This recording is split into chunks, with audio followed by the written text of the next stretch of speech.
Alors, le site de Bois-Médard et de Croix-Falaise, bien que ce soit deux noms et deux sites, il n'empêche que pour moi c'est un seul et même ensemble qui est divisé entre autres par l'ancienne route nationale 154.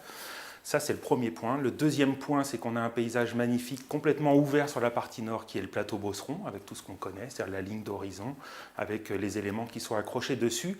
Et évidemment, quand on se retourne, ce qui est sublime à Pithiviers et qu'on voit partout, c'est le clocher de l'église, qui, elle, est posée sur un tertre. Et du coup, depuis le site de Bois-Médard ou de Croix-Falaise, c'est quelque chose que l'on voit très très bien. L'inconvénient sur le pourtour au niveau des circulations, évidemment sur l'ancienne route nationale, c'est le monde qui circule, donc la quantité, le flux.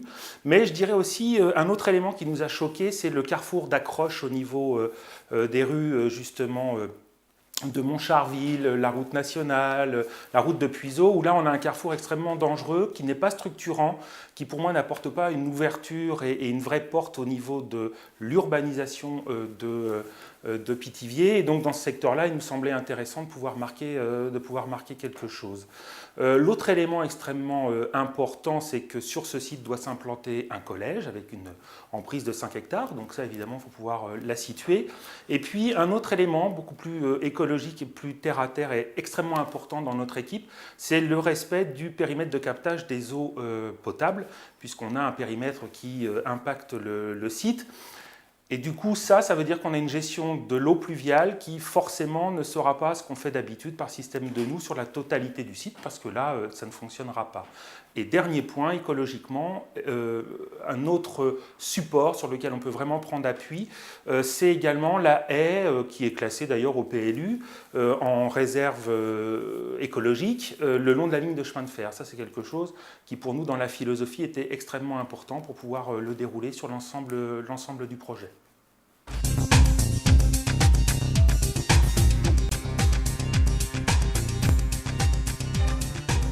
Sur le projet de Bois-Médard et de Croix-Falaise, en plus de l'analyse du site qu'on vient de vous faire, il y a évidemment le programme. Dans le programme, on doit pouvoir positionner un collège, on doit pouvoir gérer l'entrée de ville et on doit évidemment pouvoir créer des logements. Sur notre plan masse, le collège, il y a deux possibilités pour nous au niveau de l'implantation. Celle qui est demandée, à savoir sur le site de Bois-Médard, nous on le situe plutôt à l'entrée de ville pour pouvoir protéger les logements du bruit, entre autres, de la route nationale. On vient y créer un giratoire, ce qui permet aussi de pouvoir gérer directement la circulation des bus sans venir entraver la bonne vie du quartier sur le côté. Mais par rapport à cette position, nous en avons une seconde qui nous semble plus importante et plus structurante pour la ville, c'est au niveau de Croix-Falaise. À cet endroit-là, on vient restructurer l'ensemble des carrefours, de la rue de Puiseaux, de la Nationale, la rue du 8 mai, etc. Et par rapport à cet anneau un petit peu ovale, on a imaginé l'idée d'avoir une place qui nous permet ensuite d'accéder à l'ensemble du collège. Ainsi positionné, le collège sert à la fois au nouveau quartier, mais également à l'ensemble de l'urbanisation de Pithiviers. Pour nous, il se situe vraiment en point central de Pithiviers. Autre élément, restructurer la route nationale. Pour nous, cette restructuration passe par la conservation des arbres. On a les banquettes herbeuses, on vient créer une circulation douce en connexion directe entre le quartier, le collège et puis la voie du 8 mai 45. Ça, c'est l'axe structurant. On a un second axe structurant pour nous qui est évidemment le parc, la partie centrale de l'aménagement, qui lui est en liaison entre la plaine Beauceron et puis le cône de vue sur le clocher de l'église. À partir de ce projet, nous avons dessiné deux axes structurants que nous appelons les lacets et qui sont en liaison avec l'ensemble de l'urbanisation. L'ensemble de l'urbanisation est également structuré de telle façon à ce que la totalité des bâtiments soit orientée plein sud, c'est-à-dire d'avoir un maximum de bioclimatisme sur la parcelle.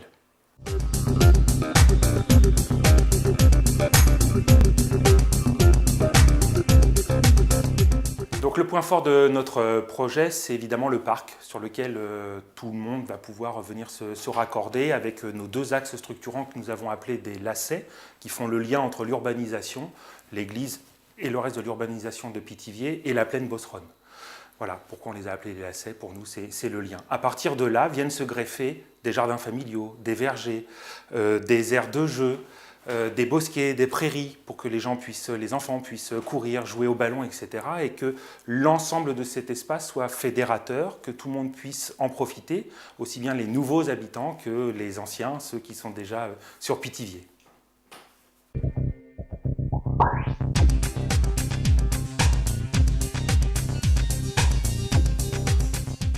L'aménagement du quartier Bois-Médor-Croix-Falaise représente un enjeu de développement urbain majeur pour la ville de Pithiviers. En effet, il va venir redessiner tout le quart nord-est de l'agglomération. C'est pourquoi il est impératif de bien poser les enjeux et problématiques de projet avant de proposer quelques projets que ce soit. Tout d'abord, d'un point de vue urbain, le nouveau quartier doit venir s'inscrire dans la cohérence du tissu urbain existant, tout en proposant des aménagements, des centralités et des aménagements propres à ce nouveau quartier. Ensuite, d'un point de vue paysager, ce projet doit absolument qualifier l'entrée de ville sur la route départementale et offrir des porosités paysagères, des espaces de transition entre la ville et la campagne alentour. D'un point de vue social, notre projet doit identifier et qualifier ce nouveau projet en lui donnant son identité propre qui vienne se fondre dans celle de l'agglomération de Pithiviers, et il doit proposer des lieux de vie et de convivialité qui permettent aux habitants de se rassembler. Enfin, d'un point de vue environnemental, il est impératif de proposer des aménagements innovants qui vont permettre de limiter l'empreinte écologique du nouveau projet et de favoriser la biodiversité à l'intérieur du quartier.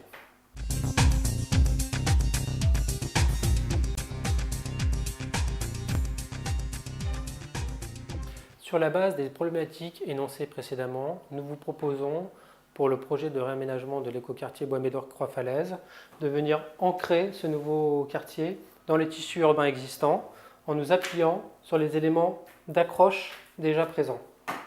Cette composition permettra ainsi de donner une lecture continue et de l'ensemble du quartier.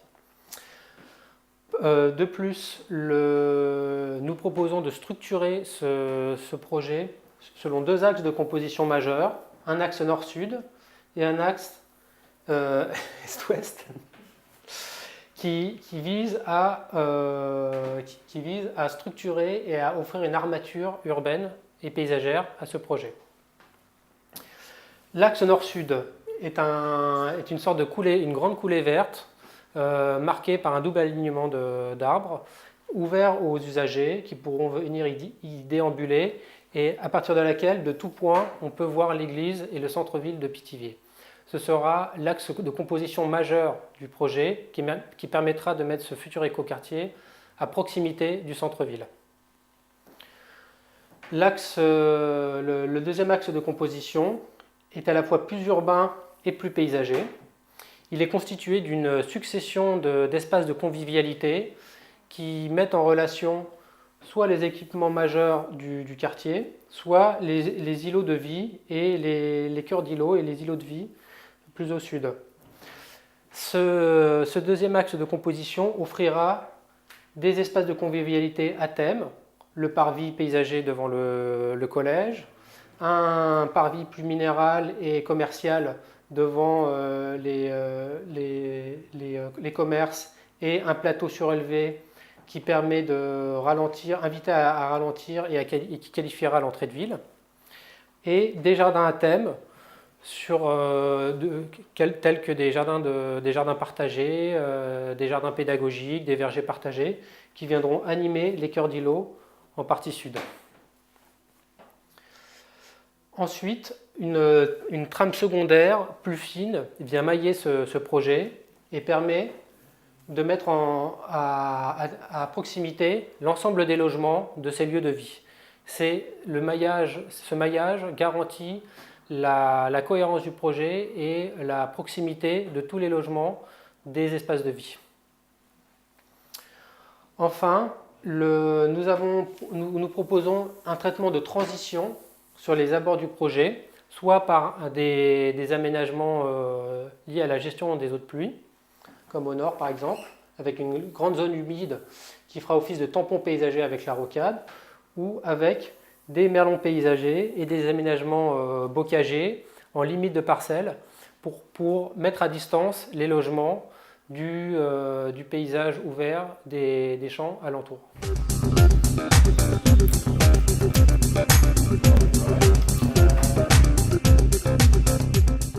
Notre projet vise avant tout à ancrer durablement le futur écoquartier dans le tissu urbain existant, en s'appuyant sur les axes de composition majeurs qui bordent le quartier, tels que la ferme existante, l'entrée de ville et les voiries alentours. Ce parti pris nous permet de proposer une vraie centralité ancrée sur la ferme existante et qui met en relation les futurs équipements et commerces de l'écoquartier, tout en venant marquer l'entrée de ville et invitant l'automobiliste à ralentir. L'axe de composition nord-sud, la coulée verte, permettra, elle, d'ancrer visuellement le quartier dans le centre ancien, tandis que l'axe de composition est-ouest est composé d'une succession d'espaces de convivialité, de jardins à l'ambiance plus intime, qui visent à rassembler les usages et les usagers.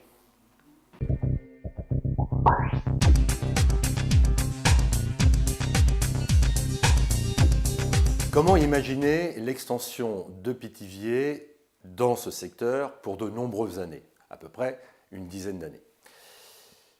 La question qu'il faut se poser, c'est de pouvoir le faire sans venir changer ce que nous comprenons de Pithiviers, de sa situation, de faire en sorte que ça ne soit pas contradictoire avec la ville telle qu'elle existe, d'une part. D'autre part, il faut aussi prévoir les meilleures conditions d'accueil pour les nouveaux habitants. Et ces nouveaux habitants, que viennent-ils chercher? Ils viennent chercher deux choses. Ils viennent chercher, d'une part, le caractère d'une petite ville avec ses services, la proximité de services. Et d'ailleurs, dans cette nouvelle opération, il y aura un nouvel équipement scolaire, en l'occurrence un collège. Il y a la nécessité de vouloir développer aussi d'autres services, des activités, peut-être des commerces. Et puis, la deuxième chose qui est demandée, très présente, c'est un urbanisme plutôt de maisons, un urbanisme plutôt de jardins, et donc ça suppose un contact très fort avec la nature. Et là, nous sommes effectivement à l'orée de la ville, dans ce contact avec la nature, et puis par ailleurs aussi avec le parc du château existant. Et donc, dans notre projet, nous allons essayer de faire en sorte que ces objectifs soient atteints les uns et les autres.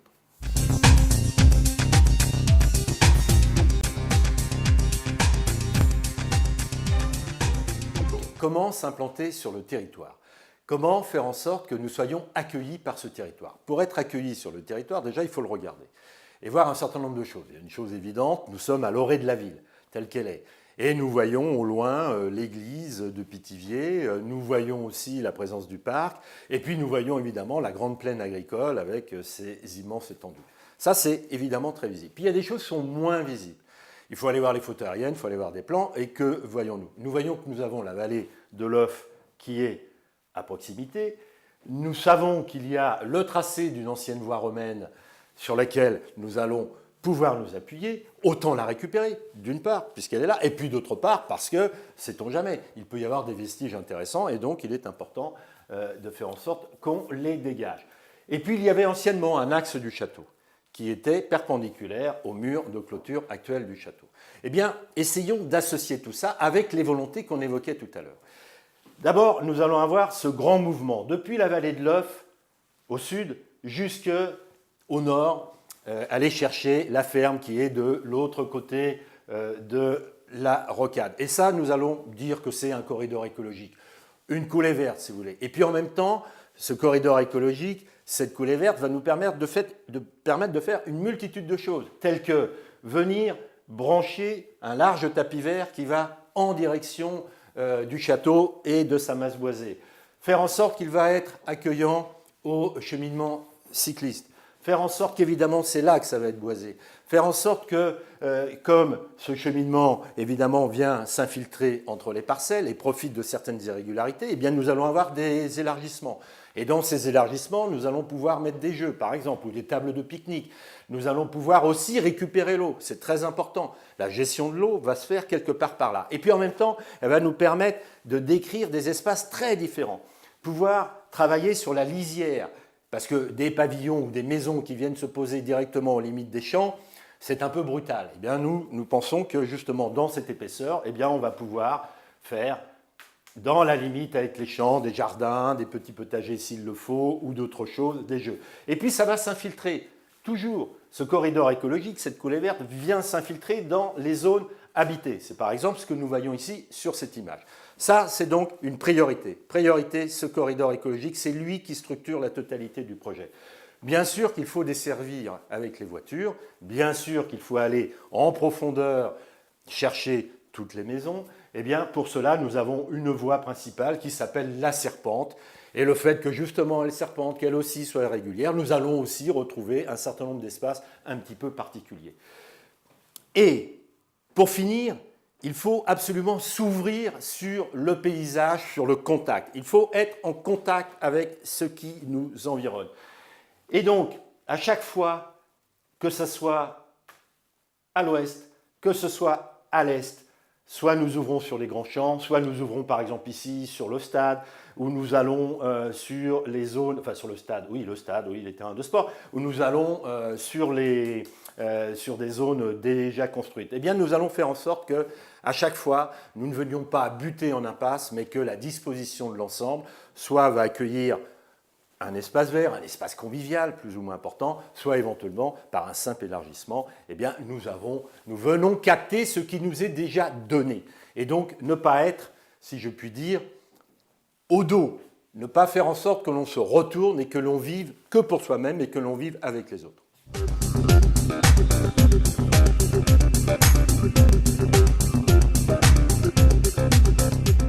Donc, qu'est-ce qui nous anime? Je l'ai dit tout à l'heure, c'est évidemment les objectifs qui nous sont assignés en termes sociaux, nous allons dire, en termes de confort d'habiter, et puis c'est aussi ce respect du paysage. Mais au bout du bout, lorsque l'on se propose de faire une extension aussi importante, il ne s'agit pas de venir aligner 580 maisons les unes à côté des autres, chacune sur leur parcelle, etc., quand bien même on les organiserait très très bien les unes avec les autres. Il ne faut pas être dans un très très beau lotissement, mais être dans un quartier. Et le mot quartier a un sens très précis. Un quartier, c'est un quart. Ça veut dire que c'est une appartenance, c'est une partie du tout. Et c'est ça qui nous intéresse. C'est de faire en sorte que nous soyons dans l'assemblage avec la ville, avec Pithiviers, et dans l'assemblage avec son environnement. Et l'assemblage avec l'environnement, ça permet les échanges, non seulement les échanges avec les autres, mais aussi à l'intérieur, par les autres dispositifs que nous mettons en place, les échanges à l'intérieur même du quartier.